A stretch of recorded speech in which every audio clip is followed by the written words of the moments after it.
गीता मानव मात्र का धर्मशास्त्र है। महर्षि वेदव्यास। श्री कृष्णकालीन महर्षि वेदव्यास से पूर्व कोई भी शास्त्र पुस्तक के रूप में उपलब्ध नहीं था। श्रुतज्ञान की इस परंपरा को तोड़ते हुए उन्होंने 4 वेद, ब्रह्मसूत्र, महाभारत, भागवत एवं गीता जैसे ग्रंथों में पूर्व संचित भौतिक एवं आध्यात्मिक ज्ञान राशि को संकलित कर अंत में स्वयं ही निर्णय दिया कि नमस्ते गीता सुगीता कर्तव्या किमन्यः शास्त्र विस्तरः है, या स्वयं पद्मनाभस्य मुख पद्माद्विनिहसृता। भीष्म पर्व 0:43/1। गीता भली प्रकार मनन करके हृदय में धारण करने योग्य है। जो पद्मनाभ भगवान के श्रीमुख से निहसृत वाणी है, फिर अन्य शास्त्रों के संग्रह की क्या आवश्यकता। मानव सृष्टि के आदि में भगवान श्री कृष्ण के श्रीमुख से निहसृत अविनाशी योग अर्थात श्रीमद्भगवद गीता, जिसकी विस्तृत व्याख्या वेद और उपनिषद हैं, विस्मृति आ जाने पर उसी आदिशास्त्र को भगवान श्री कृष्ण ने अर्जुन के प्रति पुनः प्रकाशित किया, जिसकी यथावत व्याख्या यथार्थ गीता है। गीता का सारांश इस श्लोक से प्रकट होता है।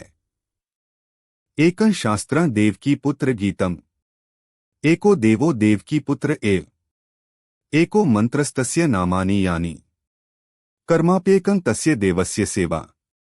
गीता महात्म्य अर्थात एक ही शास्त्र है जो देवकी पुत्र भगवान ने श्रीमुख से गायन किया, गीता। एक ही प्राप्त करने योग्य देव है, उस गायन में जो सत्य बताया, आत्मा। सिवाय आत्मा के कुछ भी शाश्वत नहीं है। उस गायन में उन महायोगेश्वर ने क्या जपने के लिए कहा। ओम अर्जुन, ओम अक्षय परमात्मा का नाम है, उसका जप कर और ध्यान मेरा घर, एक ही कर्म है गीता में वर्णित। परमदेव एक परमात्मा की सेवा, उन्हें श्रद्धा से अपने हृदय में धारण करें। अस्तु, आरंभ से ही गीता आपका शास्त्र रहा है। भगवान श्री कृष्ण के हजारों वर्ष पश्चात परवर्ती जिन महापुरुषों ने एक ईश्वर को सत्य बताया, गीता के ही संदेशवाहक हैं।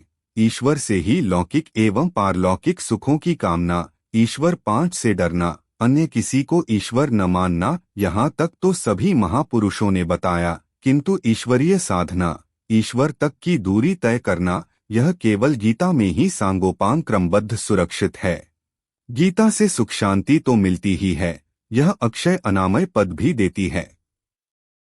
देखिए श्रीमद्भगवद गीता की टीका। यथार्थ गीता। यद्यपि विश्व में सर्वत्र गीता का समादर है, फिर भी यह किसी मजहब या संप्रदाय का साहित्य नहीं बन सकी, क्योंकि संप्रदाय किसी न किसी रूढ़ि से जकड़े हैं। भारत में प्रकट हुई गीता विश्वमनीषा की धरोहर है, अत इसे राष्ट्रीय शास्त्र का मान देकर ऊंच नीच, भेदभाव तथा कलह परंपरा से पीड़ित विश्व की संपूर्ण जनता को शांति देने का प्रयास करें।